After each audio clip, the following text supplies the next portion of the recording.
बिस्मिल्लाहिर्रहमानिर्रहीम। अस्सलामुअलैकुम। अल्लाह ताला के फ़ज़ल करम और शुक्र के साथ आज की वीडियो करते हैं जी शुरू। आज की इस वीडियो में हम आपको मिस्र की मलका क्लोपेत्रा के बारे में बताएंगे। मिस्र की सहर अंगेज़ तारीख़ क्लोपेत्रा के ज़िक्र के बगैर नामुकम्मल है। क्लोपेत्रा को हुस्न की देवी, बेवफाई की अलामत और जहरीली नागिन जैसे अलक़ाबात दिए जाते हैं, लेकिन जदीद तहकीक ने इनमें से अक्सर को गलत साबित कर दिया है। लोग रवायात को तारीख़ में गलत मदद करते रहे हैं, जिसकी बना पर कई तरह की गलत फहमियाँ पैदा होती रही हैं। इसके मतलब मशहूर तमाम बातों में सिर्फ एक बात सही है, वो ये कि वो नहायत खूबसूरत थी। क्लोपेत्रा मिस्र पर हुक्मरानी करने वाले 33वें ख़ानदान की आखिरी फरमारवा थी। इसका जद्द अमजद सिकंदर आज़म का जर्नैल टोलमी था। इसने सिकंदर आज़म के मरने पर खुद मुख्तारी का ऐलान करके मिस्र पर अपनी हुकूमत कायम कर ली थी। इन ख़ानदान ने मिस्र पर 300 साल हुकूमत की। 51 कबल मसीह में जब क्लोपेत्रा के बाप का इंतकाल हुआ तो इस वक्त वो सिर्फ 17 साल की थी।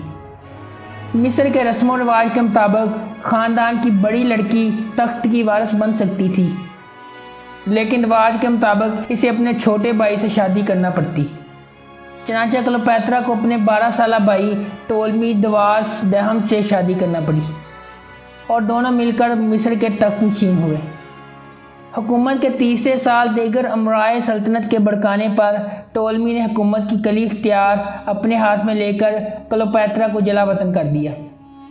इस दौरान रोम का मशहूर सिपाही सलार जूलियस सीज़र अपने हरीफ के ताक़ुब में सिकंदरिया तक आ पहुंचा था और सिकंदरिया के शाही महल में क्लोपेत्रा का भाई इसकी चापलूसियाँ कर रहा था। क्लोपेत्रा ने शाम जाकर अपनी सल्तनत की वापसी के लिए फ़ौज इकट्ठी की, लेकिन वो जानती थी कि जब तक इसकी पुश्त पर किसी बड़ी ताकत का हाथ ना हो वो मिस्र की हुकूमत वापस नहीं हासिल कर सकती। इस मकसद के हसूल के लिए इसने इस दौर की सबसे बड़ी कुव्वत रोम के शहंशाह जूलियस सीज़र से रब्ता करने का फ़ैसला किया। क्लोपेत्रा को किसी तरह मालूम हो गया था कि जूलियस सीज़र हुस्न का दिलदादा है। क्लोपेत्रा खुद नहायत हसीन थी। इसने एक जुआ खेलने का फ़ैसला किया। इस जुए में अगर क्लोपेत्रा हार जाती तो अपनी जान से जाती, और अगर वो इस जुए में जीत जाती तो मिस्र का तख्त व ताज इसका होता। इसने एक तरकीब लगाई।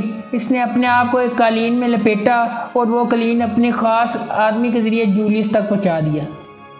ऐसा ऐन मुमकिन था कि जूलियस सीज़र इसको पकड़कर इसके भाई के हवाले कर देता और वो इसको कत्ल कर देता, लेकिन क्लोपेत्रा को अपने हुस्न और जूलियस सीज़र की हुस्न परस्ती पर इतना एतमाद था कि इसने अपना ये आखिरी पत्ता खेलने का फ़ैसला कर लिया। जूलियस सीज़र के सामने कलीन खोला गया तो इसमें क्लोपेत्रा बरामद हुई। क्लोपेत्रा की तवक्का के ऐन मुताबिक जूलियस सीज़र इसकी जुल्फ़ का सैर हो गया। इसने क्लोपेत्रा के भाई के मुकाबले में क्लोपेत्रा की हमायत का ऐलान कर दिया। जूलियस सीज़र मिस्र में अपने हरीफ पोम्पाई के ताक़ब में आया था। इसे ख़त्म करके अब वो रोम का ताकतवर तरीन शख्स बन गया था। इसे फौरी तौर पर रोम पहुंचकर वहां के मामलात संभालने चाहिए थे, लेकिन इसने अपने आप को क्लोपेत्रा की चाहत में गुम कर दिया। क्लोपेत्रा ने मौका पाकर अपने भाई को भी ठिकाने लगवा दिया। अब इसके सामने में कोई दीवार ना थी। मिस्र की मलका बनने के बाद रिवाज के मुताबिक इस मरतबा क्लोपेत्रा को अपने 11 साला भाई टोलमी चहारम दहम के साथ शादी करना पड़ी। हुकूमती मामलात को एक ढर्रे पर लाने के बाद वो जूलियस सीज़र के पास रोम पहुंची और इसके दिल की रानी बन गई। जूलियस सीज़र से क्लोपेत्रा के यहाँ एक बेटा पैदा हुआ जो आगे चलकर टोलमी 5 दहम बना। 44 साल कबल मसीह में चंद करीबी रुफ़का ने साजिश करके जूलियस सीज़र को कत्ल कर दिया। सीज़र के कत्ल के बाद क्लोपेत्रा मिस्र वापस लौट गई। कहा जाता है कि मिस्र वापस पहुंचने के बाद इसने टोलमी चहारम दहम को भी जहर दिलवाकर मार डाला। जूलियस सीज़र की मौत के बाद रोम में खाना जंगी शुरू हो गई और जूलियस का करीबी दौर मार्क एंथनी इसमें फ़रीक की हैसियत से सामने आया। क्लोपेत्रा ने इस जंग में किसी एक फरीक की हमायत करने से एतराज़ किया, जिस पर मार्क एंथनी ने इसे अपने पास तलब करके इसके रवैये की वजाहत मांगना चाही। लेकिन जब क्लोपेत्रा अपने हुस्न जमाल की हशर सानियों के साथ इसके सामने जलवागर हुई तो वो भी इसकी मोहब्बत में मुब्तला हो गया और इसे लेकर मिस्र आ पहुँचा। क्लोपेत्रा के साथ कुछ वक्त गुजारने के बाद मार्क एंथनी को रोम वापस जाने पर मजबूर होना पड़ा। इसके जाने के बाद क्लोपेत्रा ने इसके जुड़वा बच्चों को जन्म दिया।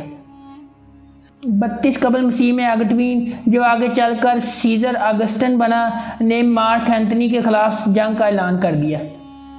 क्लोपेत्रा इस जंग में मार्क एंथनी के साथ शाना बशाना रही। 31 साल कबल मसीह में जब मार्क एंथनी को शिकस्त साफ नज़र आने लगी, जिस पर क्लोपेत्रा ने मार्क एंथनी को कायल कर लिया कि वह इसके साथ मिस्र वापस लौट जाए।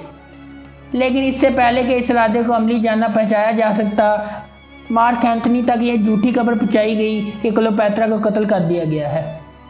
दिल गिरफ्तार होकर एंथनी ने खुदकुशी कर ली। अगस्टीन रोज़ बरोज़ मिस्र के करीब पहुंचता गया। क्लोपेत्रा को इत्तला मिली कि अगस्टीन मिस्र पर कब्जा करके अपनी फतह की यादगार के तौर पर रोम के बाज़ारों में इसकी नुमाइश करना चाहता है, तो इसने खुद को सांप से डसवा कर खुदकुशी कर ली। यूँ मिस्र की तारीख का एक बाब बंद हो गया। क्लोपेत्रा अपनी हंगामा खेज़ ज़िंदगी की बदौलत न सिर्फ तारीख के सफ़ात में जिंदा जवेद हो गई, बल्कि कई मशहूर मुसन्निफ़ीन ने इसे अपनी तख्लीक़ात का हिस्सा बनाया।